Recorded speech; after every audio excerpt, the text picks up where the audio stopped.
네, 오늘 은혜 받으실 하나님의 말씀은 느헤미야 9장 34절에서 38절 말씀입니다. 구약성서 740페이지에 있습니다. 느헤미야 9장 34절에서 38절입니다. 우리 왕들과 방백들과 제사장들과 조상들이 주의 율법을 지키지 아니하며 주의 명령과 주께서 그들에게 경계하신 말씀을 순종하지 아니하고 Our kings, our leaders, our priests, and our fathers did not follow your law. They did not pay attention to your commands or the warnings you gave them.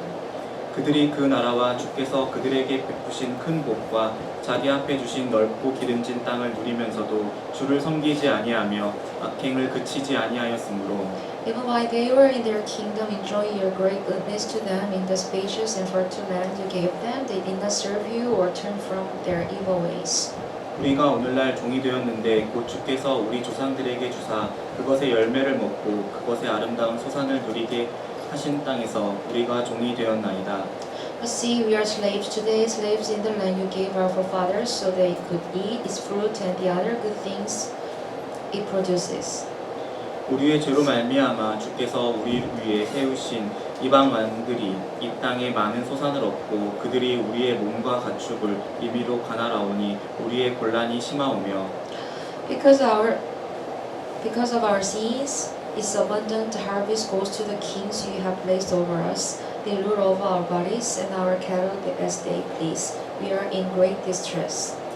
우리가 이 모든 이로 말미암아 이제 견고한 언약을 세워 기록하고 우리의 방백들과 레위 사람들과 제사장들이 다 임봉하나이다 하였느니라.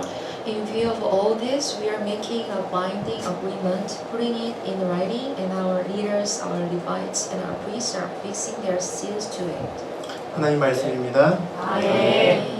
네, 우리 방금 전에 느헤미야 9장 34절에서 38절까지 보셨습니다. 우리 그 내용 가지고 끊어낼 것을 끊어내야 복이 시작된다. 끊어낼 것을 끊어내야 복이 시작된다라는 제목으로 함께 은혜 나누겠습니다. 우리 청년들이 우리 교회 전체의 그 성도님들에 비해서 많은 편이죠. 우리 청년들이 중에는 일부는 이제 결혼 정년기가 또 이제 된 사람들도 있습니다. 결혼 정년기가 되면 결혼 다 해보셔서 알겠지만 그때 전부 다 적절한 배우자를 찾기 위해서 참 애를 씁니다. 누구나 좀 좋은 배우자를 만나고 싶고 좋은 배우자하고 이제 결혼하고 싶잖아요. 남자들끼리 모이면 그 당시에 그런 얘기들 많이 합니다. 나는 어떤 여자랑 결혼했으면 좋겠다. 나는 얼굴은 좀 김태희처럼 이뻤으면 좋겠고, 좀 키도 컸으면 좋겠고, 여자가 좀 능력도 있었으면 좋겠고, 성격도 좋았으면 좋겠고, 뭐 이런 얘기를 합니다. 여자들도 그런 얘기 하겠죠. 내가 어떤 남자를 만나면 굉장히 아주 잘생긴 그런 청년에다가 돈도 많이 벌고 배경도 아주 좋고 아주 성격도 막 너무너무 막 자상하고 그런 남자하고 결혼하고 싶다. 우리 남자끼리 그런 얘기 하다 보면 그런 친구가 옆에 하나씩 있습니다. 야, 그 여자가 너 좋아하겠냐? 이렇게 얘기를 하시고, 그 여자가 왜 너랑 결혼하겠니? 이렇게 그래서 판을 깨는 친구들이 있습니다. 근데 우스갯소리긴 하지만 사실 그 소리가 정답입니다. 우리가 더 좋은 그 배우자를 만나기 위해서 고르는 것도 중요하고 또 안목을 높이는 것도 중요하죠. 그래서 정말 좋은 사람을 골라내는 것도 중요한데 사실 좋은 배우자를 만나기 위해서 가장 중요한 것은 뭐냐면 나 자신을 사실 잘 가꾸는 겁니다. 내가 정말 괜찮은 사람이 되게 되면 내 주변에 괜찮은 사람이 보이고 나의 배우자의 수준이 올라가게끔 되어 있습니다.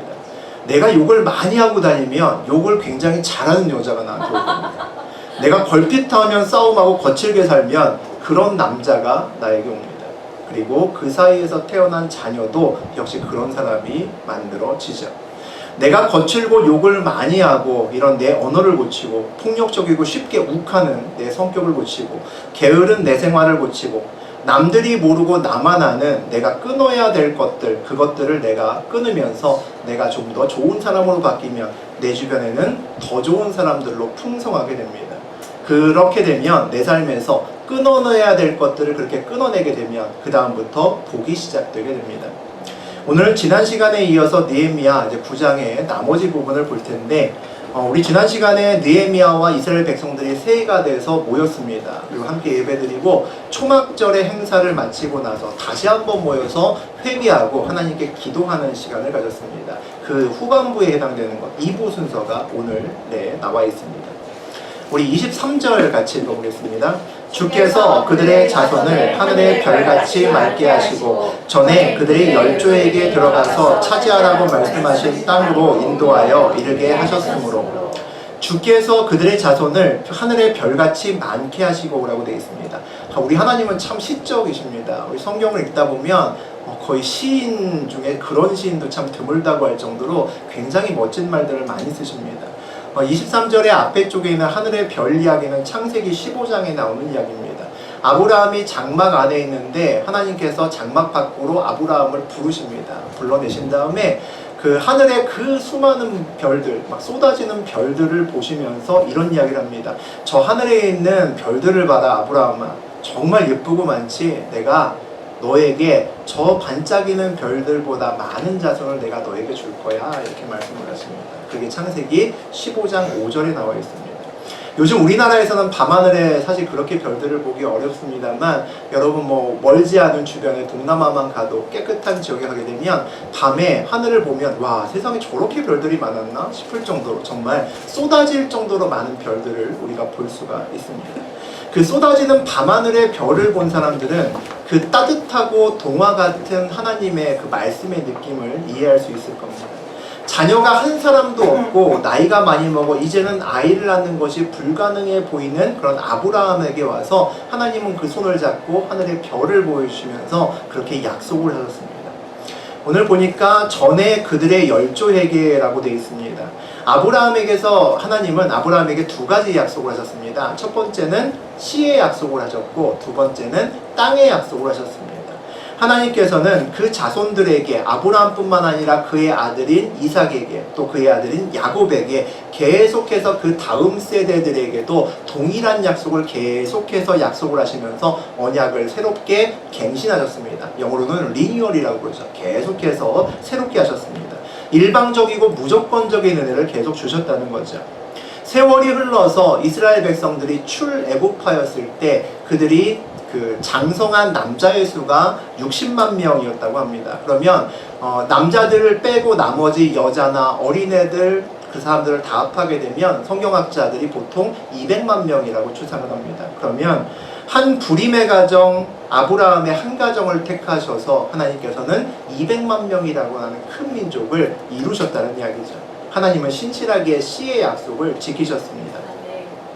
전에 그들의 열조에게 들어가서 차지하라고 말씀하신 땅으로 인도하여 이르게 하셨으므로 라고 되어 있습니다.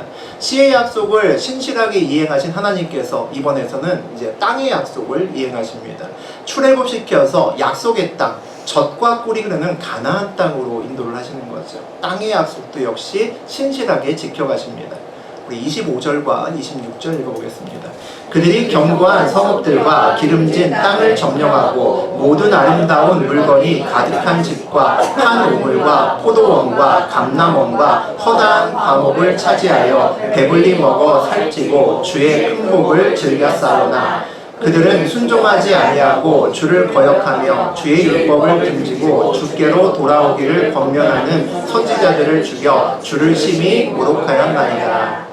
하나님의 약속의 땅으로 이스라엘 백성들이 들어가죠. 그 땅을 성경은 이렇게 묘사합니다. 기름진 땅을 점령하고 모든 아름다운 물건이 가득한 집과 판 우물과 포도원과 감람원과 허다한 과목을 차지하라고 되어 있습니다. 그들이 들어가서 땅을 기름지게도 하지 않았고 그들이 아름다운 물건을 가득하게 하지도 않았고 그들이 우물을 파지도 않았습니다. 포도원도 가꾸지 않았고 감람원도 가꾸지 않았습니다. 그런데 그냥 거저 주어졌다라고 되어 있습니다. 젖과 꿀이 흐르는 곳이었습니다. 그곳은 그런 곳이었는데 이스라엘 백성들이 하나님을 배신하죠. 그 배신하는 이스라엘 백성들의 총체적인 배신의 스토리가 26절에 간략하게 요약되어 있습니다.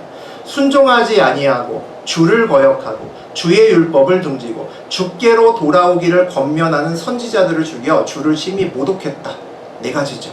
불순종 4종 세트입니다. 하나님의 은혜에 어떻게 이렇게 반응할 수 있을까? 어떻게 이럴 수가 있었을까? 그 이유가 다시 나옵니다.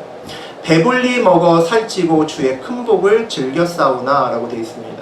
하나님의 약속의 땅 가나안에서 배불리 먹어 살찌고 주의 큰 복만을 즐겼기 때문입니다. 큰 복이 문제라는 거죠. 배불리 먹어 살쪘던 것이 문제라는 겁니다.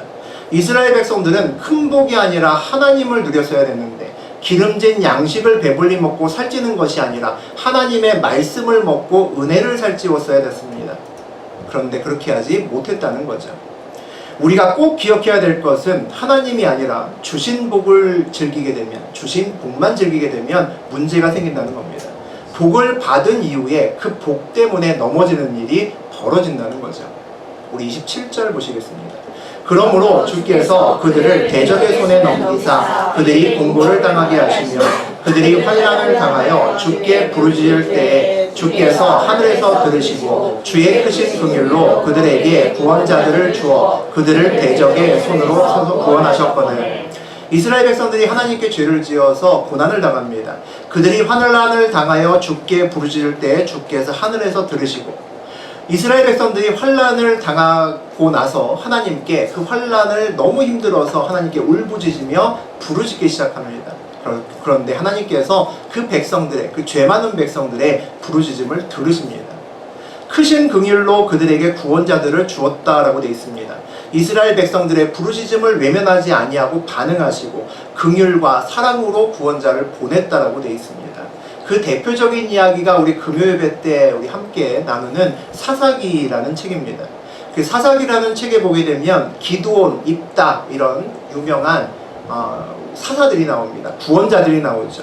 사사기를 보면 백성들이 계속 반복해서 죄를 짓습니다. 그러면 그 죄값에 따라서 여러 가지 고난이 오죠. 그 고난을 너무 힘들어하면서 하나님께 부르짖습니다. 살려달라고. 그러니까 하나님께서 때마다 구원자를 통해서 다시 평안을 주십니다. 평안을 주시면 또 그 안에서 또 죄를 짓습니다. 반복하죠. 계속 반복돼서 죄를 짓고 하나님이 구원하고 또 죄 짓고 하나님이 구원하십니다. 그 사사기를 읽다 보면 하나님이 얼마나 긍휼하신 분이고 하나님이 얼마나 사랑이 크신 분인지를 우리가 알 수 있습니다. 그 이야기가 이스라엘 현재 백성들, 오늘 나누는 백성들의 조상에 대한 이야기죠. 우리 29절 함께 읽겠습니다. 다시 주의 율법을 복종하게 하시려고 그들에게 경계하셨으나 그들이 교만하여 사람이 준행하면 그 가운데에서 삶을 얻는 주의 계명을 듣지 아니하며 주의 규례를 범하여 고집하는 어깨를 내밀며 목을 굳게 하여 듣지 아니하였나이다. 다시 주의 율법을 복종하게 하시려고 그들에게 경계하셨다라고 되어 있습니다. 하나님께서는 죄를 짓는 백성들에게 율법으로 경고를 하십니다. 하나님의 율법은 우리에게 삶의 방향을 알려주고 삶의 태도를 가르쳐줍니다. 하나님의 뜻에 맞는 것이 무엇이고 틀린 것이 무엇인지를 말씀해 주십니다. 구별하게 도와주시는 거죠. 우리에게 하나님 말씀이라고 하는 새로운 법과 새로운 삶의 기준을 알려주십니다. 하나님 안에서 거룩하게 사는 것이 무엇인지 우리에게 알려주십니다. 인생의 목표가 성공이 아니라 거룩함이라는 것을 알려주십니다. 우리가 거룩해야 하나님과 더 가까이 가고 하나님과 동행할 수 있기 때문입니다. 그것이 우리 인생의 목표가 되는 이유입니다. 그들이 교만하여 사람이 준행하면 그 가운데에서 삶을 얻는 주의 계명을 듣지 아니하며 가나안에 들어가 풍요로움 속에서 살만하게 되니까 이스라엘 백성들이 하나님을 떠납니다. 하나님 없이 살 수 있다라고 생각하죠. 교만하게 됩니다. 하나님을 떠난다는 것은 하나님을 주인으로 섬기지 않는다는 겁니다. 내 맘대로 살고 싶다는 거죠. 내가 주인으로서 살고 싶다는 겁니다. 교만해지면 귀가 닫힙니다. 눈이 감기죠. 하나님이 보이지 않고 하나님의 음성이 들리지 않습니다. 준행하면 그 가운데에서 삶을 얻는 주의 계명이라고 되어 있습니다. 하나님께서 그의 계명과 법을 주시는 이유는 우리를 바른 길로 인도하시기 위해서입니다. 우리 인생길에서 하나님을 만났던 기억을 되돌이켜보면 우리 맘대로 살 때 하나님 만나지 않습니다. 힘들어도 아닌 것 같아도 하나님의 길을 억지로 갈 때, 힘들어도 첫 번째 발걸음을 옮겼을 때 그 안에서 하나님의 은혜의 손길을 발견합니다. 하나님이 살아계시구나 라는 것을 우리가 알게 되죠. 우리는 그 길을 힘겹게 걸어가지만 그 길을 걸어갈수록 내 속에는 점점 생명으로 가득 차는 것을 느낍니다. 내 마음이 점점 기쁨으로 크게 되는 것을 느끼죠. 주의 계명을 듣지 아니하고 주의 규례를 범하여 고집하는 어깨를 내밀며 목을 굳게 하여 듣지 아니하였나이다 라고 얘기합니다. 이스라엘 백성들이 소나 말이 주인이 억지로 자기의 방향으로 끌 때 힘으로 뻗팅기면서 글로 가지 않겠다고 힘을 주고 버티는 것처럼 말을 듣지 아니한다는 이야기입니다. 우리 31절 보시겠습니다. 주의 크신 긍휼로 그들을 아주 멸하지 아니하시며 버리지도 아니하셨사오니 주는 은혜로우시고 불쌍히 여기시는 하나님이십니다. 그들을 아주 멸하지도 아니하시고 버리지도 아니하셨사오니 라고 되어 있습니다. 조상들에 대한 하나님의 자비하심과 긍휼에 대한 감사를 표현하고 있습니다. 이스라엘 백성들이 하나님의 은혜를 저버리고 하나님께 등을 돌렸음에도 불구하고 징계하시지만 완전히 진멸하시거나 버리지는 않으신다라고 얘기합니다. 하나님께서 징계하시는 이유가 이스라엘 백성들을 완전히 멸망시켜버리거나 버리기 위한 것이 아니기 때문이죠. 이스라엘 백성들을 징계하시는 이유는 돌아오라는 겁니다. 그 길에 있지 않고 내 품으로 돌아오라는 겁니다. 그래서 경고하시고 그래서 징계하신다는 거죠. 32절 보시겠습니다. 우리 하나님이여 강대하시고 능하시고 두려우시며 언약과 인자하심을 지키시는 하나님이여 우리와 우리 왕들과 방백들과 제사장들과 선지자들과 조상들과 주의 모든 백성이 아수르 왕들의 때로부터 오늘까지 당한 환난을 작게 여기지 마옵소서. 조상들의 죄로 아스르 왕 때부터 느헤미야가 살고 있는 아닥사스다 왕 때까지 나라를 빼앗깁니다. 그리고 포로로 끌려가죠. 고난을 당합니다. 그 고난을 가볍게 여기지 말고 작게 여기지 마시고 굽어 살펴서 긍휼하게 봐달라고 오늘 느헤미야와 백성들이 하나님께 자비를 구하고 있습니다. 배신해서 등을 돌리고 이미 하나님과의 관계가 끝나버린 이 마당에 그들이 이렇게 다시 하나님께 구할 수 있는 이유는 뭘까요? 32절에 보니까 그들은 하나님을 이렇게 표현하고 이렇게 부르고 있습니다. 첫 번째는 우리 하나님이여 라고 부릅니다. 하나님을 이스라엘의 하나님이라고 부를 수 있기 때문입니다. 이스라엘을 사랑하고 이스라엘의 주권자인 하나님 그 한 분밖에 없기 때문에 그들은 오늘도 우리 하나님이라고 하나님을 부르고 있습니다. 또 하나님을 어떻게 부르냐면 광대하시고 능하시고 두려우신 하나님이라고 부릅니다. 위대하시고 전능하시고 놀라우신 주님이라고 고백한다는 거죠. 여러분도 하나님을 이렇게 고백할 수 있기를 축원드립니다.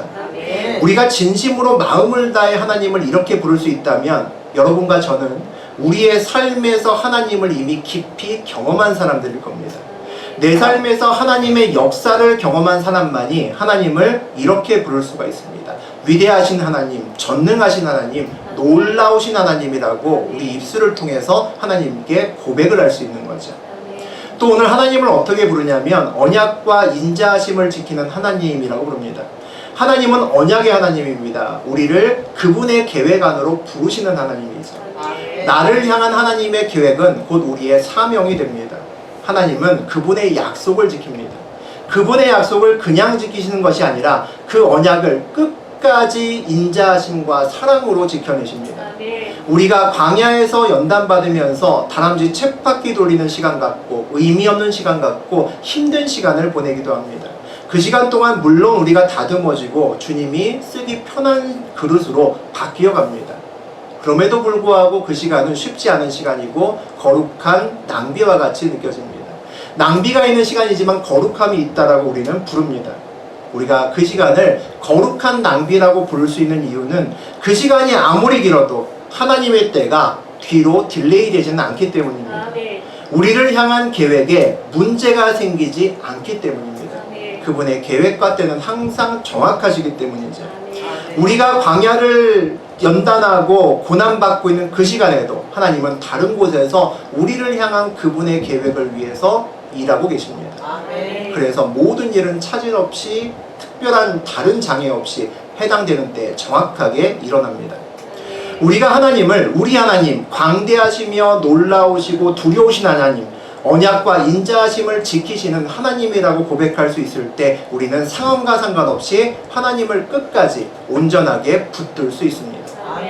33절 보시겠습니다. 그러나 우리가 당한 모든 일에 주는 공의로우시니 우리는 악을 행하였사오나 주께서는 진실하게 행하였음이니이다. 그러나 우리가 당한 모든 일에 주는 공의로우십니다 라고 이야기를 합니다.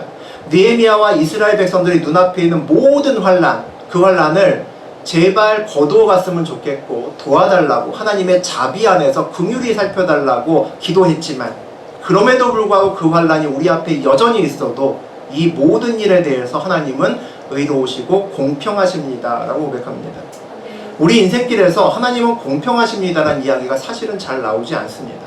우리는 불공평한데 라는 생각을 더 많이 합니다. 불공평하다는 생각의 이유는, 가장 큰 이유는 우리 생각에 출발선이 다르다고 생각하기 때문입니다. 그 사람의 노력 때문에 나보다 더 빨리 가는 것이 아니라 빽 있는 집안에, 힘 있는 집안에 태어났다는 이유만으로 나보다 달리기 할 때 50m 앞에서 출발한다고 보여집니다. 그 사실이 우리를 늘 힘들게 하죠. 그럼에도 불구하고 공평하다는 고백은 어떻게 할 수 있겠습니까? 마지막 엔딩 포인트가 같습니다. 결승선이 같다는 겁니다. 그리고 앞에서 출발했다고 해서 먼저 결승선을 통과하지도 않습니다. 하나님의 길은 그런 길입니다. 결승선까지 가는 과정에서 사람들마다 서로 다른 일을 겪고 서로 다른 고난을 겪습니다. 고난의 깊이가 다르고 다른 고난을 겪으면서 그 안에 하나님께서 우리에게 준비해 놓으신, 각자의 사람에게 준비해 놓으신 다른 은혜가 있습니다. 결승선까지 하나님만 붙들고 있으면 모두 다 결승선을 통과할 수 있고, 그 결승선까지 가는 길에 사람들마다 각기 풍성한 은혜가 있기 때문에 우리는 모두 다 결승선을 통과합니다. 그래서 우리는 하나님을 공평하다라고 이야기합니다. 사진에서 보는 사람 아마 대부분 아실 겁니다. 이지선 자매라고 하는 분입니다. 기독교에서 굉장히 유명한 분인데 얼마 전부터는 아주 유명해져서 일반 TV에도 많이 나옵니다. 그래서 아마 많이 보셨을 겁니다. 옛날 이야기긴 한데 옛날에 저분의 집회에 한번 가서 받았던 감동이 지금도 잊혀지지 않습니다. 20대의 나이에 교통사고를 당하죠. 오빠랑 차를 타고 가다가 교통사고를 당했는데, 얼마나 큰 사고를 당했는지 9시 뉴스에 나왔던 사고를 당합니다. 전신에 화상을 입습니다. 얼굴도 오른쪽에, 왼쪽에 참 이쁘게 생겼는데 오른쪽에 저렇게 바뀝니다. 저것도 굉장히 여러 번, 수십 번의 수술을 한 결과가 저 정도고요. 손가락도 여러 개가 잘려 나갑니다. 그래서 옷도 입을 때 힘든 과정이 되죠. 여성인데, 남성도 저렇게 되면 살기가 힘들 텐데 여자가 저렇게 됐습니다. 그 분이 집회에 간증을 할 때 아직도 제 귀에 생생한 얘기가 그 얘기입니다. 만약에 지금 하나님이 오셔서, 주님이 오셔서 사고 전의 모습으로 내가 그때로 너를 되돌려 보내줄까라고 물으시면 저는 아니요라고 답할 겁니다 라고 이야기합니다. 그때로 돌아가고 싶지 않습니다. 저는 지금이 더 좋습니다. 저는 당시 그 이야기를 들을 때 이해할 수 없었습니다. 이해할 수 없었는데 그분이 간증을 이어나가다가 그런 얘기를 하셨습니다. 저는 하나님의 VIP입니다 라고 말씀하시더라고요. 교회만 왔다 갔다 하던 주변인이었다가 이 사건을 계기로 하나님을 깊이 만나고 하나님이 살아계시고 정말 계시고 나를 얼마나 사랑하시는지를 알게 되었다는 겁니다. 옛날에 예쁜 얼굴로 있으면서 하나님을 몰랐던 거하고는 달리 지금은 이런 얼굴이 되었지만 내 마음속에 그분으로 인해서 기뻐할 수 있답니다. 다른 사람보다 더 많은 고난을 겪고 있기 때문에 하나님께서 다른 사람들보다 비교할 수 없는 은혜를 주셨다는 겁니다. 그래서 자신은 하나님의 VIP라고 이야기합니다. 여러분은 알지 못하는 은혜를 저는 경험하고 있습니다 라고 이야기합니다. 인생의 고난이 그저 고난으로 끝나면 그것보다 슬픈 인생은 없을 겁니다. 하나님과 함께하는 고난이라면 그 고난의 깊이만큼 하나님을 알게 되실 겁니다. 그 은혜를 알면 고난과는 상관없이 이 자매처럼 주에는 공의로우시고 진실하게 행하시고 하나님은 공평하십니다라고 고백하는 거죠. 저분이 공평하다고 하면 우리는 모두 다 하나님이 공평하다고 하는 것에 누가 이를 달 수 있겠습니까? 35절과 36절 보시겠습니다. 그들이 그 나라와 주께서 그들에게 베푸신 그 복과 자기 앞에 주신 넓고 기름진 땅을 누리면서도 주를 섬기지 아니하며 악행을 그치지 아니하였으므로 우리가 오늘날 종이 되었는데 곧 주께서 우리 조상들에게 주사 그것을 열매를 맺고 그것의 아름다운 소산을 누리게 하신 땅에서 우리가 종이 되었나이다. 이스라엘 백성들의 지금 느헤미야와 이스라엘 백성들의 지금 현 주소는 종입니다. 종이 되었다, 종이 되었다를 두 번이나 반복하고 있습니다. 느헤미야와 백성들이 하나가 돼서 우리가 지난 시간과 그 시간 계속 나누고 있는 느헤미야서처럼 52일 만에 놀라운 성벽을 지었습니다.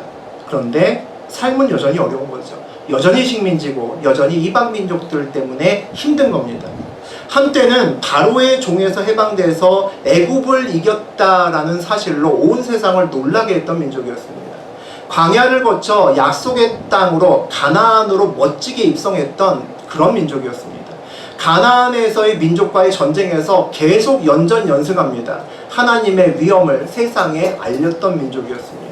하나님 여호와의 총애와 편애를 한 몸에 받았던 질투의 대상이었던 그런 민족이었습니다.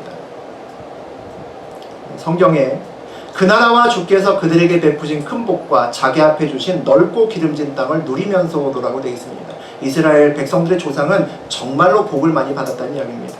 하나님의 특별한 보살핌과 백성들 앞에 넓고 기름진 가나안 땅의 축복까지도 받습니다. 그 축복이 이스라엘 백성들이 정말 밥 안 먹고 잠자지 않고 노력해서 받은 것도 아니고 그들의 능력이 출중해서 받았던 것도 아닙니다. 열심히 공부해서 대학 간 것도 아니고 열심히 저축해서 집을 산 것도 아니라는 겁니다. 부모 잘 만나서 그냥 주어지면 금수저라고 불렸던 것처럼 이스라엘 백성들은 하나님 수저였습니다. 그런 삶을 살았습니다.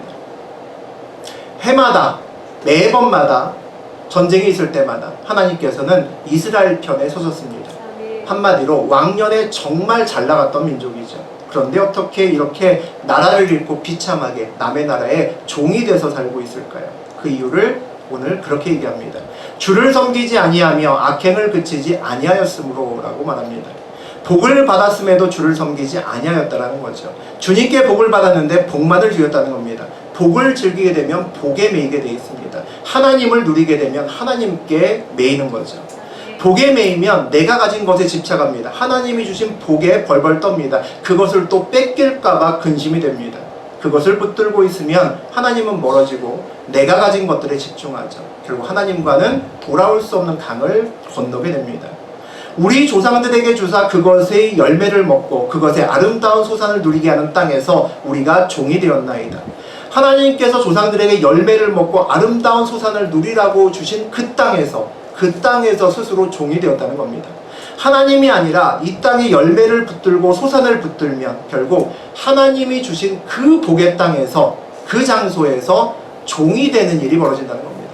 복이 되지 못한다는 거죠. 우리 주변에 이런 일이 얼마나 많은지 모릅니다. 오랜 광야 생활을 지나고 연단받고 훈련받습니다. 그 다음에 하나님이 복을 주십니다. 기회를 주십니다. 그 기회를 멋지게 붙들고 일어납니다. 성공합니다. 그런데 그 복을 끝까지 누리지 못하는 사람들이 생각보다 많습니다. 어려울 때, 고난의 때에는 하나님을 붙들다가 하나님이 복을 주시고 나면 복을 붙듭니다.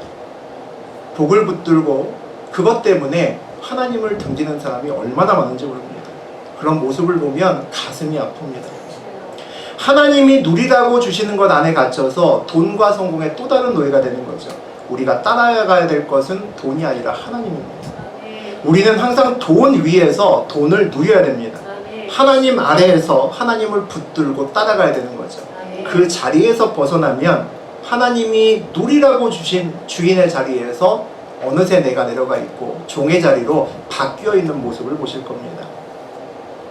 오늘 이야기를 보면서 우리가 다시 바라봐야 될 중요한 이야기가 있습니다. 사실 지금 현재 느헤미야와 같이 있는 이 이스라엘 백성들 2세대는 이 종으로 태어난 것에 자기들의 죄 때문에 이렇게 된 것이 아닙니다.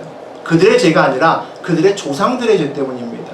느헤미야의 증조할아버지, 고조할아버지 그 예전의 세대들이 잘못 살아서 이렇게 된 겁니다. 물론 느헤미야 세대의 사람들이 올똑바르게 살았다는 것은 아니지만 이들은 태어났을 때부터 이미 종의 신분으로 태어났다는 거죠. 죄는 조상이 짓고 벌은 우리가 받습니다. 기가 막힌 현실이죠. 그래서 그들이 오늘 모인 겁니다. 이 상황을 이대로 계속 놔두면 안 되겠다. 이 종에 해당되는 것을 다음 세대로 넘기면 안 되겠다. 우리 세대에서 끊어야겠다라고 생각이 들어서 오늘 함께 모여서 기도하고 주님을 찾는 겁니다. 우리에게도 이런 상황이 있습니다. 우리에게도 우리가 선택해서 어떤 가정에서 태어난 것이 아닙니다. 눈 떠보니 이상한 아저씨 아줌마가 있고 그 아저씨 아줌마가 어느 날 나를 엄마 아빠라고 부르라고 강요를 합니다. 내 의지와 상관없이 어느 집에 우리는 누구나 다 태어납니다. 태어나서 집안에 살다 보니까 어느 시절에 우리 가정에 정말 남들에게 얘기할 수 없는 그런 죄나 또는 잘못된 큰 문제가 있다라는 것을 알게 됩니다. 때로는 내가 잘못해서 나 때문에 그 문제가 생기는 경우도 있고, 내 부모 때문에 생기는 경우도 있고, 아니면 내 부모보다 훨씬 윗세대의 잘못으로 그렇게 되는 경우도 있습니다. 우리는 가정마다 끊어내야 될 것이 있습니다. 버려야 될 것이 있습니다. 어느 가정은 가정폭력이 대를 이어 내려가기도 합니다. 어떤 가정은 가난이 계속 대를 이어서 내려가기도 합니다. 가정의 불화가 대를 이어 내려가기도 합니다. 어떤 가정은 음란이 대를 이어서 내려가기도 합니다. 모두 나에 대해서 더 이상 내려가지 않고 끊어야 되는 것들입니다. 더 이상 아래로 내려가지 못하도록 끊어내야 되는 것들이죠. 그래야 그 가정이 복에서 다시 시작할 수 있습니다. 설사 복이 시작하더라도 이런 것들을 끊어내지 못하면 가정에 복이 온다고 해도 끝까지 지켜내고 누릴 수 없기 때문입니다. 오늘 느헤미야 백성들은 그들에게 내려진 재앙과 고난을 끊으려고 합니다. 죄를 끊으려고 이제 복으로의 발걸음을 시작하려고 합니다. 그래서 오늘 모인 겁니다. 오늘 말씀을 다시 한번 보게 되면 이렇습니다. 먼저 느헤미야 백성들은 그들의 조상 아브라함부터 이어진 씨의 축복과 땅의 축복을 다시 한번 살펴봅니다. 그러면서 주의 은혜를 노래하고 감사하는 것으로 오늘 말씀을 시작했습니다. 하나님의 사랑이 얼마나 컸는지, 그 은혜가 얼마나 대단하고 얼마나 놀라웠던지를 감사하고 노래합니다. 감사를 드리는 것도 중요하지만 지켜내는 것은 더 중요합니다. 오늘이 맥주감사절입니다. 맥주감사는 먼저 드리는 감사입니다. 1년의 온전한 추수감사 이전에 내가 주님께 받을 복을 믿고 나의 감사를 마음으로 먼저 드리는 것이 맥주감사입니다. 먼저 드리는 감사는 나의 감사의 마음을 끝까지 지켜내겠다는 마음의 결단을 주님께 표현하는 겁니다. 그래서 참 아름다운 감사가 됩니다. 하나님의 축복의 땅에, 가나안 땅에 입성한 이후에 조상들이 얼마나 죄에 빠졌고 얼마나 교만했는지, 얼마나 가나안 땅에 속해 있는 재물에 마음을 뺏겼는지를, 조상의 죄를 오늘 고백을 합니다. 회개를 하죠. 그리고 자신들의 죄까지도 같이 내려놓습니다. 그리고 느헤미야와 백성들의 현재 상황을 알립니다. 그리고 하나님께서 이 지금의 종의 신분에서 하나님의 자비와 은혜로 풀어주실 것을 하나님께 요청드리고 기도합니다. 그래서 하나님을 그렇게 부릅니다. 우리 하나님이라고 부르고, 광대하시고 능하시고 두려우신 하나님이라고 고백하고, 언약과 인자하심을 지키는 하나님이라고 고백을 합니다. 이렇게 고백한 이후에 마지막, 이것을 통해서, 마지막 하나를 통해서 이제까지의 모든 것을 끊고 방향을 돌려서 하나님을 향해 가겠다라고 고백합니다. 그것이 38절입니다. 38절 읽어보겠습니다. 우리가 이 모든 일로 말미암아 이제 견고한 언약을 세워 기록하고 우리의 방백들과 레위 사람들과 제사장들이 다 인봉하였느라 하였느니라. 과거 아브라함으로부터 시작된 언약입니다. 모세에 의해서 확증이 됐죠. 하나님과의 축복된 약속을 이스라엘 백성들이 하나님과 다시 한번 맺자라고 이야기를 합니다. 조상의 불순종으로 인해서 이미 그 계약서는 파기됐습니다. 찢어졌습니다. 그런데 오늘 함께 모여서 그 찢어진 계약서를 하나님 앞에서 다시 붙이자고 이야기를 합니다. 스스로 다시 붙이고 하나님의 백성이 되겠다라고 이야기합니다. 계약서를 갱신하겠다는 겁니다. 리뉴얼하겠다는 거죠. 문서로 계약한다는 것은 뭡니까? 삶으로 결단한다는 겁니다. 반드시 지키겠다고 약속하는 겁니다. 두 번 다시 어기지 않겠다라고 서원하는 겁니다. 계약대로 하지 않으면 이 계약서에 있는 대로 어떤 불이익이라도 내가 감수하겠다고 하나님 앞에 서는 겁니다. 우리도 축복을 가로막고 있는 모든 가정마다의 것들이 있습니다. 그것들을 끊고 복의 시작으로 가기 위해서 하나님의 언약 안으로 온전하게 들어가셔야 되는 방법밖에 없습니다. 믿음으로 결단하는 길밖에 없습니다. 주님의 백성으로 온전히 거듭나셔야 됩니다. 우리가 하나님과의 언약을 갱신한다는 것은 예수를 믿음으로, 예수의 믿음의 족보에 우리의 이름을 집어넣는 겁니다. 우리가 복을 받기 위해서 더 쉬운 길, 더 빠른 길을 찾지만 그런 길은 없습니다. 우리가 복을 받으려면 나에게 버려야 될 것들을 힘들지만 버려야 되고, 끊어내야 될 것들을 아프지만 끌어내야 됩니다. 끊어내야 그 다음부터 복이 임합니다. 우리의 삶에 모든 악한 것을 끊어낼 수 있는 힘은 주님의 말씀과 믿음입니다. 믿음으로 삶에서 결단해야 되는 거죠. 결단하지 않으면 악한 고리를 끊어낼 수 없기 때문입니다. 철저하게 회개하고 돌이켜야 됩니다. 해서는 안 될 일들을 끊어내고 하나님의 길을 믿음으로 결단하고 힘들어도 그 방향을 통해서 여러분의 발을 옮기시고 발걸음을 떼셔야 됩니다. 힘들어도 내 삶에서 끊어낼 것을 끊어낼 때 여러분 앞에 주님의 복이 임할 것이고 그 복을 붙들고 지켜내면서 끝까지 여러분의 인생길을 가고 그 복을 여러분의 자손세대까지 넘겨드릴 겁니다. 그렇게 살아가시는 저하고 여러분이 되셨으면 좋겠습니다.